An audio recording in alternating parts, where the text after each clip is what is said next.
Welcome to the hidden corners where truth and terror collide. Discover a realm where the lines between the living and the supernatural blur as you embark on a journey to the paranormal and visit the mysterious hidden corners of your mind.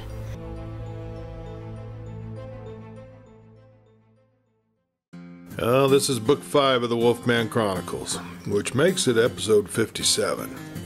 This is chapter 6, Out of the Frying Pan into the Fire. And once again, we're in Alaska. The cabin was little more than a large shed from what Sasha could see as she strained her neck from side to side, taking in her surroundings. A wooden table with a chair similar to the one she sat in now were the only other furniture in the small room. The table was empty except for a rusted tin camping mug and a half-full plastic jug of water. There weren't any pictures on the walls, no lamps, and if she turned her neck far enough, she could see there was a small window behind her, allowing just dim light to filter through the grimy window glass. She tried to turn ever slightly to see out the window, but found the rope restraint around her shoulder too tight for much movement at all. Her calves were bound to the legs of the chair and were beginning to cramp from the tight restraints. She looked down at her arms, which were also tied tightly to the arms of the chair. She was thirsty, incredibly thirsty, and the tight cloth that bound her mouth open was causing her saliva to flow. The taste of dirt was nearly enough to make her gag, but she was glad to let the drops of saliva drip down the inside of her throat. Her mind sorted through the events that led to her capture. She remembered parking outside the hair salon to wait for Juanita. She remembered how the sun had warmed the inside of the rental car they were driving, and how sleepy she'd felt. She remembered leaving the window open, letting that fresh air cool the inside of the vehicle, just as she drifted off to sleep. I can't believe I was so careless, she chided herself. She remembered waking to the feeling of someone putting their hand over her mouth and pulling her out of the vehicle by her hair. She fought whoever it was, and she vaguely remembered biting their hand and tasting the blood. That should have been enough to bring out the wolf in her, but she also remembered the feel of the needle inserted into her neck and the sudden paralysis it caused her. Whatever drug they had used, the effect was really strong and really quick.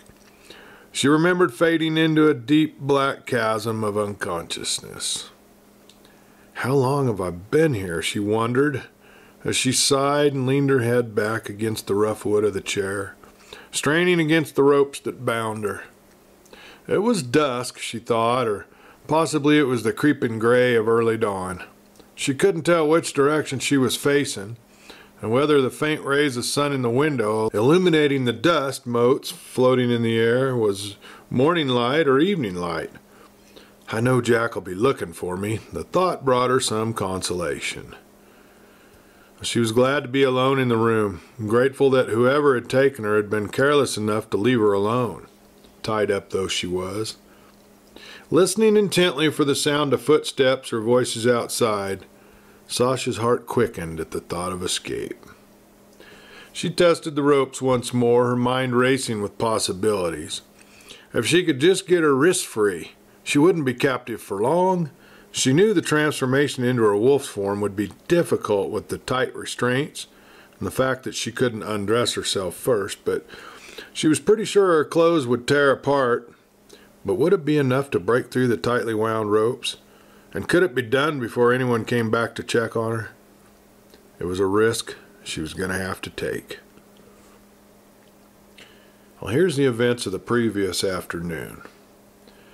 Vern Pasternak had lived in Alaska since 2019, when Russian Ambassador Anatoly Antonov visited Fairbanks Mayor Jim Matherly to discuss the possibilities of enhancing the cooperation between the twin cities of Yakutsk and Fairbanks.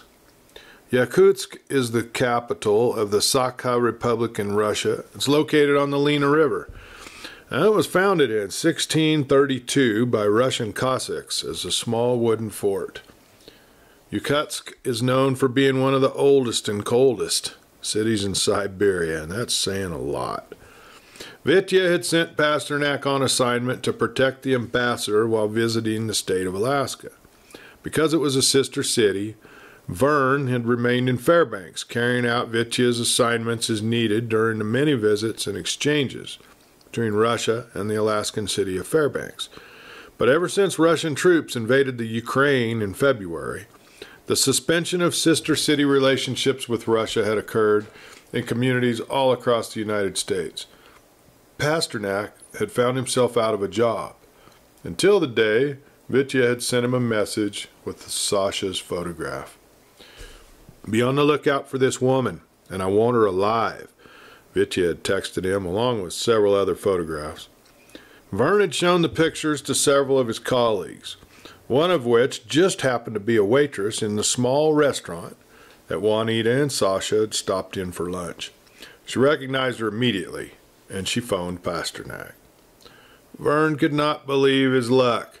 He had driven to the restaurant immediately, waiting just down the street until he saw the two women leave the cafe. He followed them the rest of the afternoon, waiting for his opportunity, and when he saw Sasha waiting for her friend, dozing off inside of her car, he felt the heavens smiling down on him. He pulled his van right next to her car. No one even saw her struggle. It just couldn't have been any easier. He drove her to his brother's house on the outskirts of town, an old farmhouse that was nestled up against the forest, secluded and protected from prying neighbors. There was an old empty shed out back that they used for hanging deer during hunting season. It was the perfect place to hide her.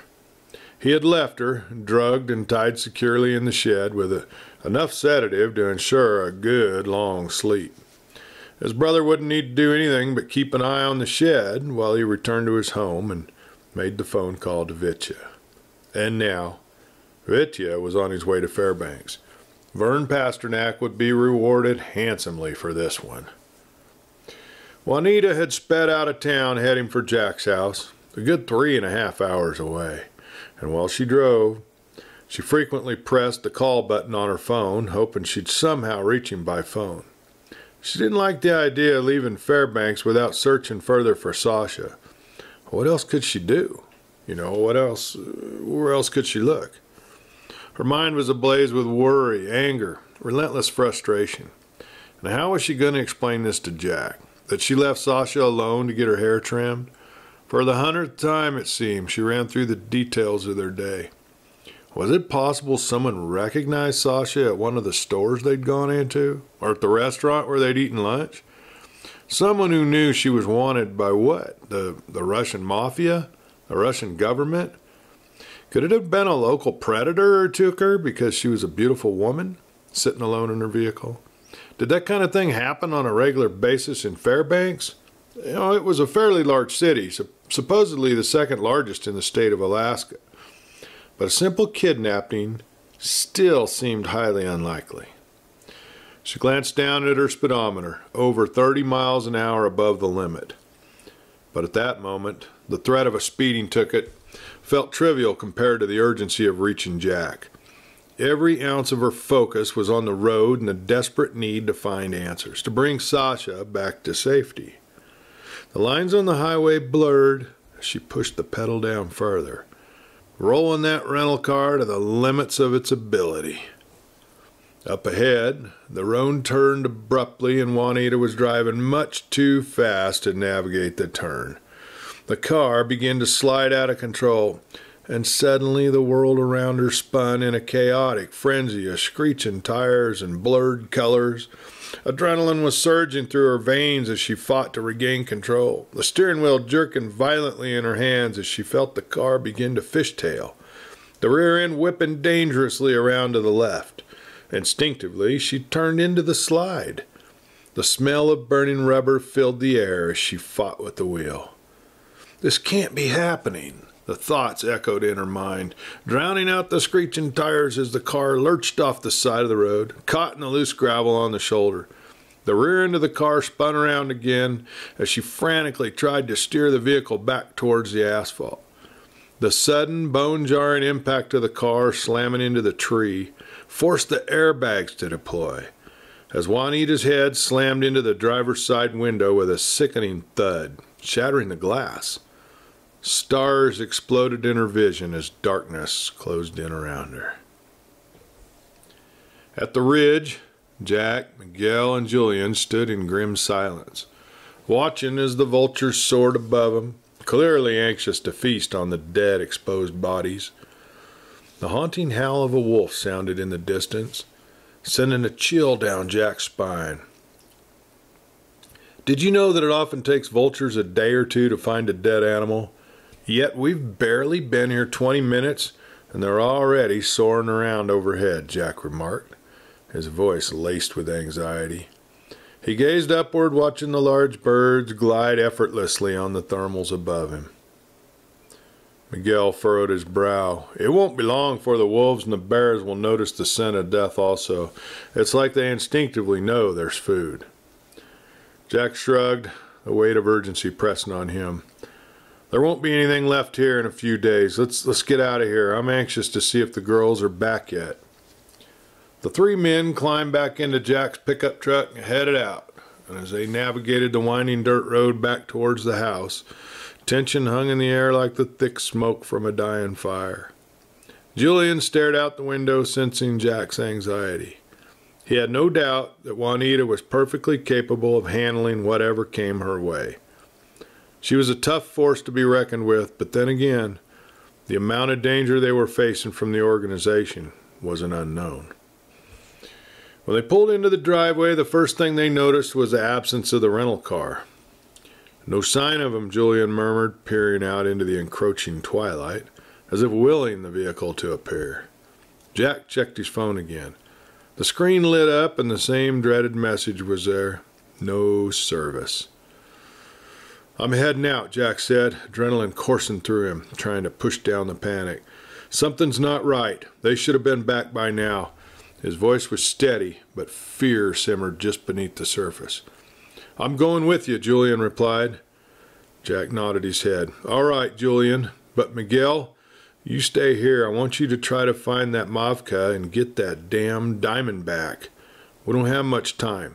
Make sure Grizzly checks the traps around the property. We don't know when the next onslaught's a-coming. Miguel got out of the truck, anxiety etched across his face. When should we expect you back? I don't know, Jack replied. We're going to drive clear to Fairbanks if we don't pass them on the way. I can't imagine what's held them up. I don't feel good about this. Miguel sighed as he watched Jack and Julian pull away, the truck disappearing down that winding dirt road, swallowed by the encroaching darkness. It was going to be a long night for all of them. Rosa was in the kitchen preparing supper when Miguel walked in. Where's Jack and Julian? She asked. She could tell immediately that something was wrong by the look on his face. Well, they're heading out to look for the girls. Where is everyone, he says. Natya's downstairs cleaning and refilling guns, I think. Grizzly and Igor walked down to the river to set some more traps. They'll be back any time now. The smell of a home-cooked meal will draw that old man back here in no time at all. She blushed, and Miguel couldn't help but notice a small grin on her face. Well, I'll be, Miss Rosa. I think you've got yourself a beau, Miguel teased her, watching Rosa's cheek turn a darker shade of rosy brown. That cantankerous old fart is just a man to keep you on your toes, Miguel chuckled. Rosa playfully swatted him with her dish towel, laughing despite the unease etched across Miguel's face. Don't you start with me, Miguel. Grizzly may be grumpy, but I think he knows a thing or two about how to treat a woman. She laughed at that. She turned back to the stove, stirring a pot of aromatic venison stew, the comforting smell filling the kitchen. But seriously, Miguel, what is going on? You look like you've seen a ghost. Miguel ran a hand through his thick dark hair. Not a ghost, Miguel replied, but something definitely not right around here. Sasha and Juanita should have been back here by now. Jack and Julian have left to find them. I can't shake the feeling that something bad has happened to them. Rosa placed their wooden spoon down. Her gaze was steady on him. After dinner tonight, if they have not returned, I will bring out my cards. We will ask the spirit world for answers. Miguel smiled and kissed her on the cheek. Rosa, you old witch, he laughed as she shooed him out of the kitchen. Well, Vitya hated to fly. In his 55 years, he'd boarded a plane only half a dozen times. Each experience a grueling test of his nerves. He could feel his heart rate quicken the moment he stepped into the terminal. The sterile fluorescent lights overhead buzzed as he surveyed the bustling crowds of strangers, and he felt as if everyone was looking at him. Sweat prickled at his temples as he remembered the last time he'd flown, the unsteady vibrations of the aircraft and the rumble of engines echoing in his ears. It had caused him to panic, and the flight attendant had threatened to restrain him. Now this made him nervous, trusting the safety of his life to strangers he'd never met, putting faith in an object to lift you into the air, transport you across the country, or worse yet, across the ocean. He felt as if he were relinquishing control over his own destiny to an indifferent machine. The sheer weight of uncertainty felt like a heavy blanket, compressing his chest as he recalled recent news reports of plane malfunctions and crashes.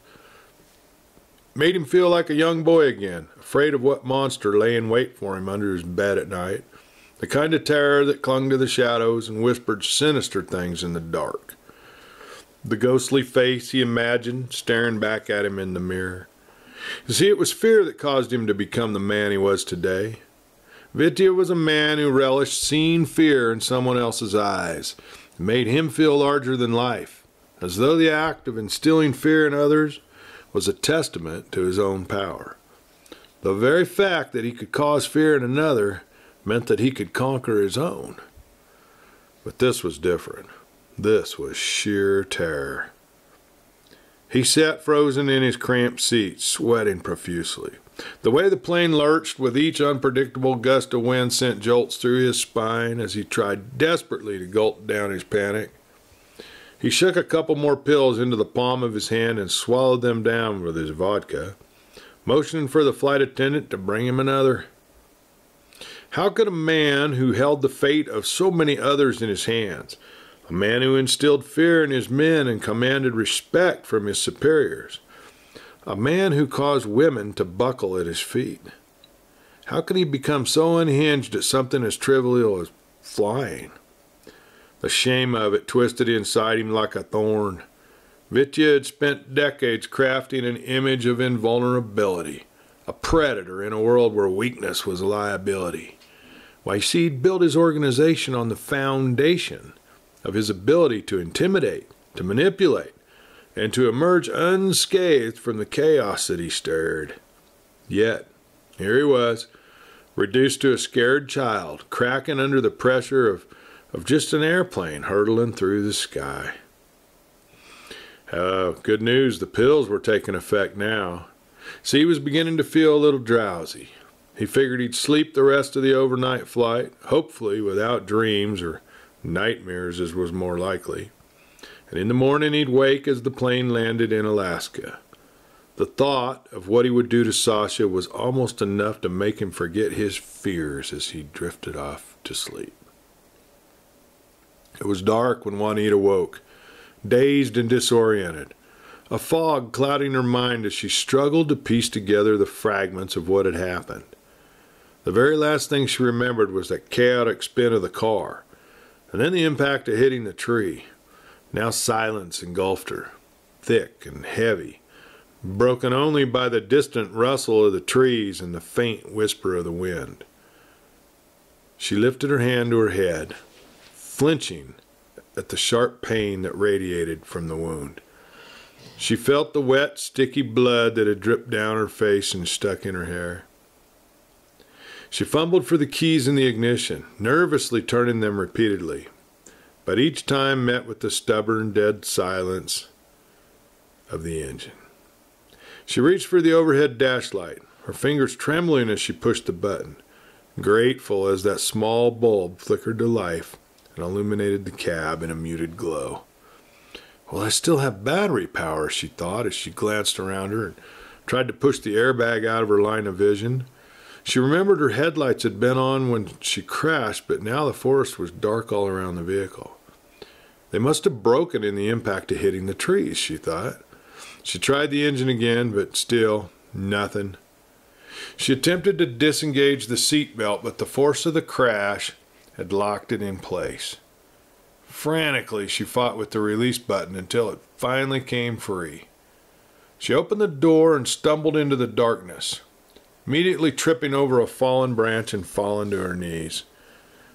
She thought of her phone and reached back into the car to retrieve it. Her fingers searched through the scattered debris on the floorboards, her head throbbing with each movement. Her vision blurred, and she felt dizzy. Finally, her fingers brushed against the cool surface of her cell phone. The screen lit up, and Juanita quickly turned on the flashlight. Now gathering her strength, she pushed herself back to her feet and let the light from the phone guide her on the way back to the road. Meanwhile, Jack's truck thundered down the highway, heading for Fairbanks. There were not many cars on the road at night, and it was difficult to determine if any of the vehicles headed toward them were Sasha and Juanita's car. All they could see were headlights coming towards them, and then the flash of a vehicle as it passed them. Julian watched closely. See, the rental car was white. It was a mid-sized hatchback, and so far none of the vehicles that had driven past them matched that description. And Julian kept checking Jack's phone for cell reception. They had reached the halfway point between Circle and Fairbanks when Jack swerved to avoid hitting a deer in the road, nearly losing control of the truck. He glanced at Julian, who had braced himself from the sway of the vehicle. There's always deer or moose crossing this road in the evenings. We need to keep our eyes open. Maybe the girls went off the road. As if it were a premonition, they slowed into the upcoming curve, and Julian let out a gasp. Up ahead, there was a woman standing in the road and waving her arms at the oncoming headlights. "Well, that looks like Juanita," he exclaimed. Jack slammed on the brakes and pulled off onto the gravel shoulder. Julian jumped out of the truck and ran to Juanita, wrapping her in his arms. Jack yelled, "Where's Sasha?" as he too jumped out of the truck and ran to her. Juanita was sobbing, and her words came out in shaky gasps as she clung to Julian. I don't know," she stammered, looking up at the two men with panic and anguish etched into her features. "I couldn't find her. Someone took her. I looked all over, but I couldn't find her." She buried her head into Julian's chest. "What do you mean you couldn't find her?" Jack yelled. Juanita had trouble catching her breath from her sobs, but she managed to choke out. "In Fairbanks. She was in the car, and then she just disappeared. I looked everywhere for her. I couldn't call you. I was coming back to get you, but I crashed the car." "You left her in Fairbanks?" Jack turned and began running back to the truck. "Wait," Juanita called. "Sasha's purse and phone are in the car, and all our stuff. We should grab it." Jack hesitated. He didn't want to waste a moment. There could be something in there that could tell him where she might be. "Okay, get in the truck," he yelled at Juanita. He ran to the car and grabbed Sasha's purse and the keys, locking the vehicle behind him. "We can worry about the groceries later. Right now, we need to find Sasha." They sped off towards Fairbanks. It was morning when Vitya landed at the Fairbanks airport. No worse for the wear. He breathed in deeply, filling his lungs with the crisp Alaskan air, a sense of relief flooding through his veins. The oppressive weight of anxiety that had gripped him during the flight had dissipated now that he was back on the ground, replaced by a rush of exhilaration. The adrenaline coursing through him now was intoxicating. He wanted the feel of blood on his hands. He felt a potent urge to move, to act, to reassert his dominance. He strode to the car rental counter, his black, silver-tipped cowboy boots echoing against the polished floors. At the desk, he secured their most expensive luxury-class four-wheel drive SUV, a big, black monster that suited his dark desires just perfectly. He needed to feel powerful again. He walked out of that airport with his head held high. And as he pulled away from the airport, the very first light of morning made everything feel new and alive. Vitya relished the sensation of control as he felt the rhythm of the tires gripping the asphalt. His jaw clenched into a small, predatory smile. Sasha was waiting for him, and the thought of the fear and the inevitable chaos he would unleash made his skin tingle in anticipation. He could already envision her blood painting the canvas of what was to come, a masterpiece of fear that would be uniquely his. Sasha willed her body to change, attempting to channel the primal energy that pulsed within her veins. She knew she didn't have much time. The transformation would have to be quick. The ropes dug into her skin, biting and constricting as her muscles tensed in preparation for the shift. As the first wave of change washed over her, she could feel her bones cracking and popping. It felt as if her very marrow vibrated with the force of the transformation, raw and electric. Pushing hard against the restraints, her heart raced, pounding inside her chest with an intensity that matched the urgency of her situation. Normally she would arch and stretch, her body unfolding seamlessly into the graceful form of a canine. But instead, trapped in the chair, she fought against the restraints, using sure willpower to guide her form from woman to wolf. Her clothes tightened around her. The fabric strained against the growing fur, seams ripping as her body pushed outwards, muscles expanding and reshaping beneath the fabric. Buttons snapped and she felt the cool air brush against her skin. She gritted her teeth, fighting the restraints that held her. Her senses heightened. The smell of the cabin intensified. The musty scent of wood and the dust mixing with the faint traces of fear and sweat in the air. She could pick up voices now, one or two, a distance away, someone talking on a phone. She could hear one voice clearly, the other a little more muted. She became acutely aware of her breath, the pounding of her heart. With a fierce grunt, she felt her face elongating, her sharp canines biting into the cloth that held her mouth, ripping it free. She was determined to break through her other restraints now. With a final surge of will, Sasha bowed her head, feeling the ropes stretched to their limit. The chair creaked beneath her weight, the awkwardness of her body. With a deep breath in, the chair legs broke as the ropes finally gave way. Sasha shook the remaining shreds of clothing and rope off of her fur and body. With one giant leap, she broke through the glass window and bounded out of the cabin, heading for the forest beyond. She heard a voice yelling, heard gunshots ricochet off the trees, quickly glanced behind her. She could see the small shed she had been held in and a larger house in the distance. She could see the man running across the yard, his gun raised as he fired straight towards her. But she didn't stop running. Thank you for listening to this week's episode, and I hope we'll see you all here next week for the next installment of the Wolfman Chronicles. Have a great week, everyone.